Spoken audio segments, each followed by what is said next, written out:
En primer lugar, estaba pensando yo que sin, por supuesto, comparar resultados, me parece que este libro es un libro que va a causar la misma sensación que causó Las mujeres que aman demasiado hace unos 20 años, creo yo, o más tal vez, ¿no? Sin comparar los grados de... ¿Le parece eso a usted? Pues la verdad es que no sabría muy bien cómo pensarlo en esos términos, pero vamos, en cualquier caso es un placer y un honor y ojalá sea un texto sobre todo útil. Ujú, ujú. Ahora, para mí es útil en el sentido de que ya he vivido 50 años y me he enamorado terriblemente mal, digamos, de acuerdo a cómo dice este libro. La última vez fue hace muy poco y me enamoré con ese amor, espejismo, digamos, no tengo otra manera de enamorarme.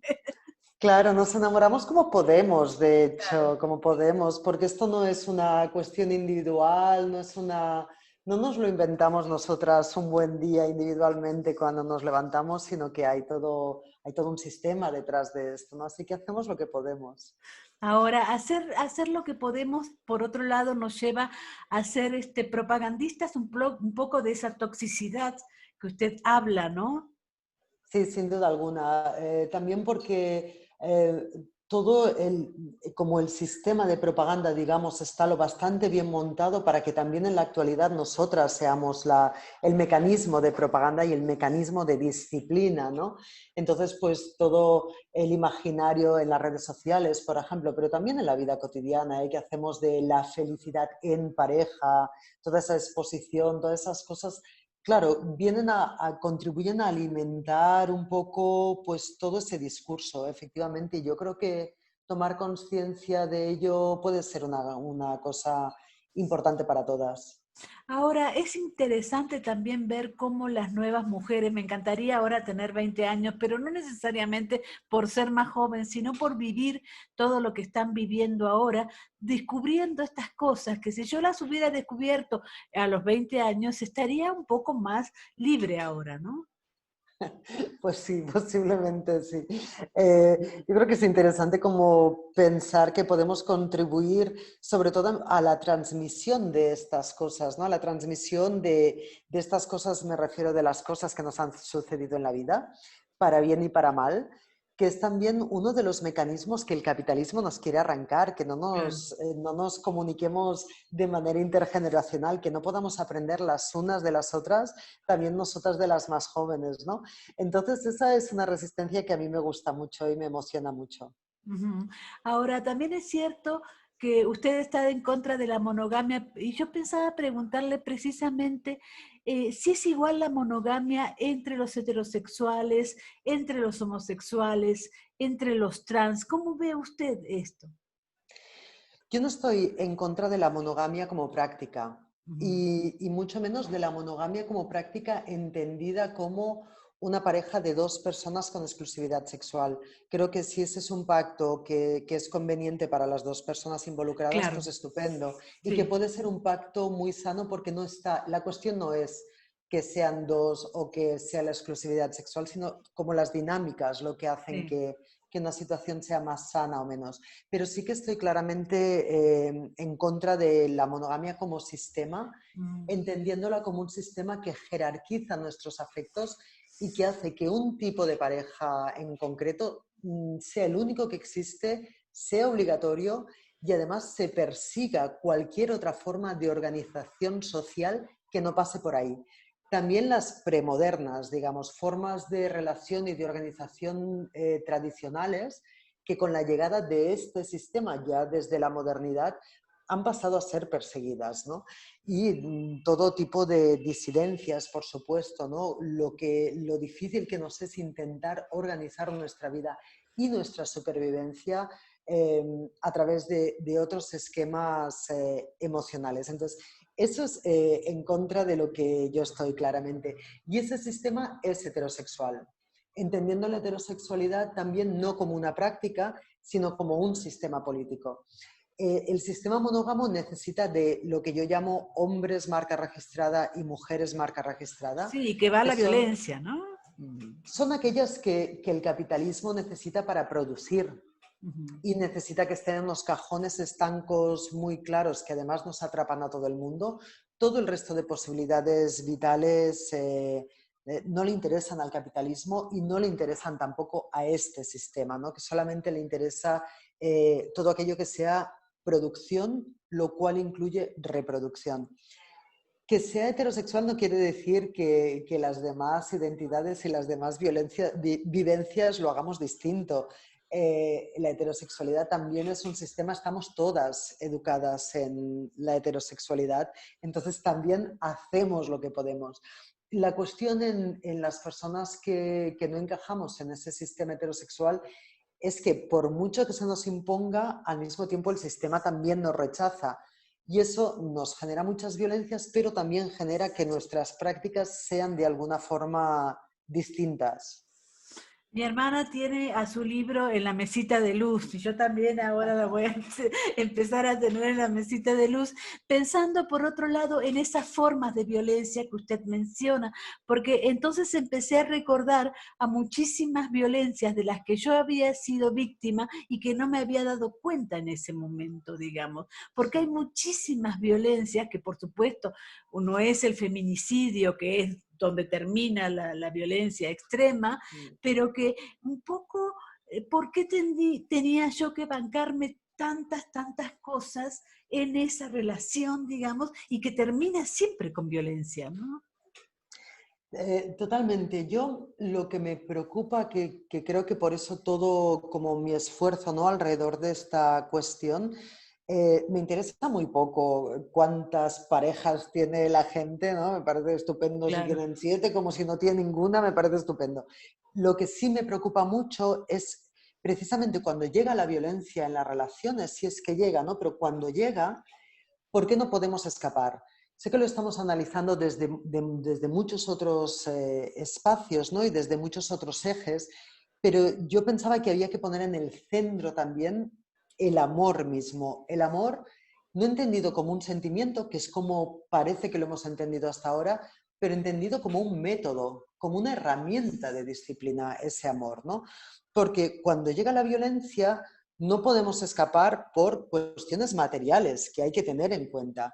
Hay incluso cuestiones administrativas que los estados-nación conceden la nacionalidad si algún súbdito legítimo se enamora de ti y se quiere casar contigo. Imaginaos hasta dónde llega como todo este montaje, ¿no?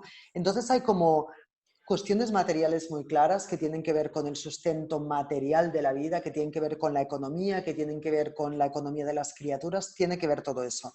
Pero también hay algo que tiene que ver en la falta de capacidad de huida, una construcción de subjetividad que nos dice que el amor es así, que nos dice que tenemos que ser sujetos de amor para ser personas completas, que nos dice que la vida sin eso es una cosa muy complicada.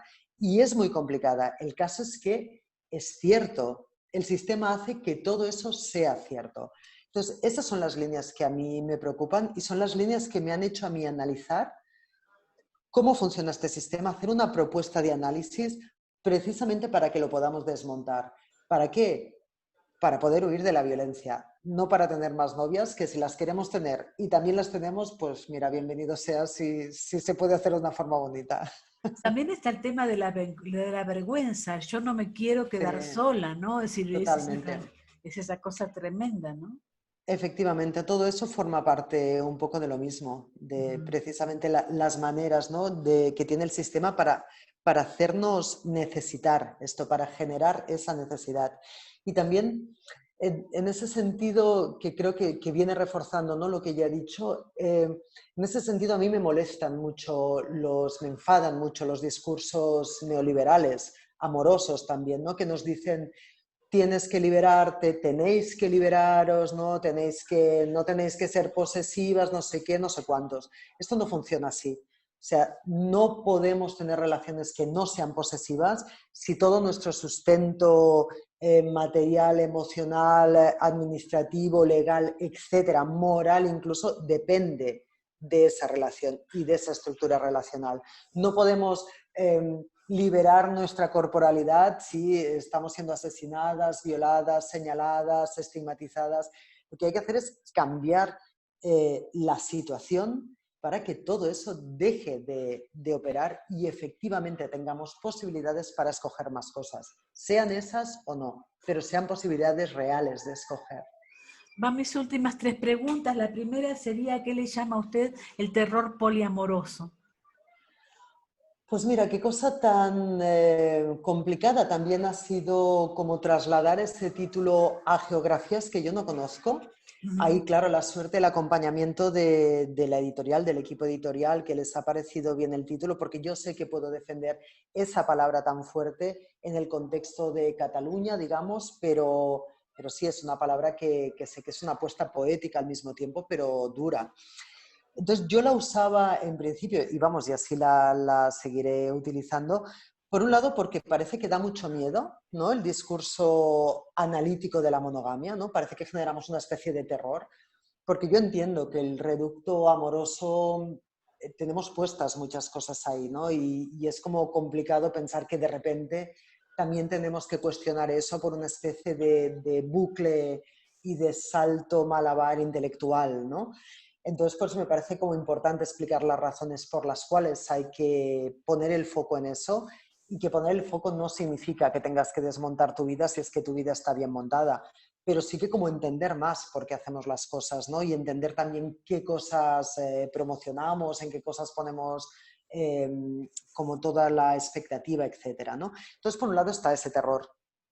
Y por otro lado está como la propuesta de desmontar el sistema, pero de desmontar el sistema sin las herramientas del sistema, ¿no? Como diría mi súper admirada Audre Lorde, porque a menudo nos parece que desmontar el sistema pues viene a ser, no sé, soluciones que son muy monógamas al final, como por ejemplo multiplicar las parejas, ¿no? Nunca pensar en desmontar la preponderancia de esa pareja, proponer también cuestiones de hiperconsumo de los cuerpos y de los afectos, todo eso no es desmontar el sistema, es reforzarlo de hecho. Entonces, pensar un movimiento de desmantelación de eso que pase por una cuestión que sea imaginar formas que sean realmente fuera del sistema, al menos imaginarlas. Y luego hacemos lo que podemos, pero al menos que el sistema no capture también nuestra imaginación en ese Claro, como sentido. esos hombres que dicen, ay, pero yo siempre valoré a las mujeres y a mí me produce una cosa terrible, digamos, esos discursos feministas ahora, ¿no? A la moda, ¿no? Efectivamente, efectivamente, sí, sí, totalmente. Ahora, ¿qué razón es el raciocinio contra la pasión? Porque es una de las cosas que primero le van a preguntar, ¿no? Claro, yo puedo razonar, puedo pensar, puedo analizar, pero cuando me llega la pasión soy descontrolada, digamos, Ah, ¿no? bueno, sí, sí. A mí eso me parece un objetivo feminista de primer orden, que es recuperar nuestra propia agencia sobre la pasión. Porque me parece que esa idea de que cuando llega la pasión yo no puedo hacer nada, me parece una idea tremenda a niveles de patriarcado y de desagenciamiento, ¿no? De pérdida de capacidad sobre tu propio cuerpo, sobre tu propia afectividad, decidir qué haces y qué no haces con esa pasión, porque la pasión es fantástico sentirla. Lo que haces con ella, ahí hay mucho margen de decisión. Y pensar que no lo tenemos me parece súper, súper problemático, súper problemático. Entonces, tener agencia sobre nuestra pasión también no quiere decir dejar de sentirla ni dejar de actuar sobre ella, es decidir en qué momentos es bueno incluso para nosotras actuar desde la pasión y cuándo no. Ujú. Y bueno, la última sería qué van a hacer todos los autores de telenovelas y de películas románticas cuando lean este libro. ¿Qué les parece? Mira, a mí me gustan mucho las revistas del corazón, no sé cómo las llamáis en México, pero las Sí, revistas mi del corazón, corazón. sobre todo las baratas, no las que hablan de aristocracia y tal, ¿no? Me gustan así pues las de mujeres de barrio, como soy yo, ¿no? Me gustan las telenovelas, me gustan los boleros, me gusta todo esto. Lo que me preocupa es que los tomemos como verdad. Ujú. Entonces, romper ese vínculo al contrario, yo creo que nos facilita que podamos disfrutarlo muchísimo más, pues como disfrutamos de, yo qué sé, de películas de marcianos y no pensamos que es cierto que estén invadiendo la Tierra, ¿no? Pues poderlo disfrutar así un poco desde la ciencia ficción y desde ahí, sí, claro, a tope boleros y a tope con telenovelas, por favor. La vida no es una canción, me llevó como 30 años asumirlo. En fin, muchísimas gracias por la entrevista. ¿Eh? Un placer, muchas gracias a ti, Mónica. Gracias. Hasta pronto. Hasta pronto.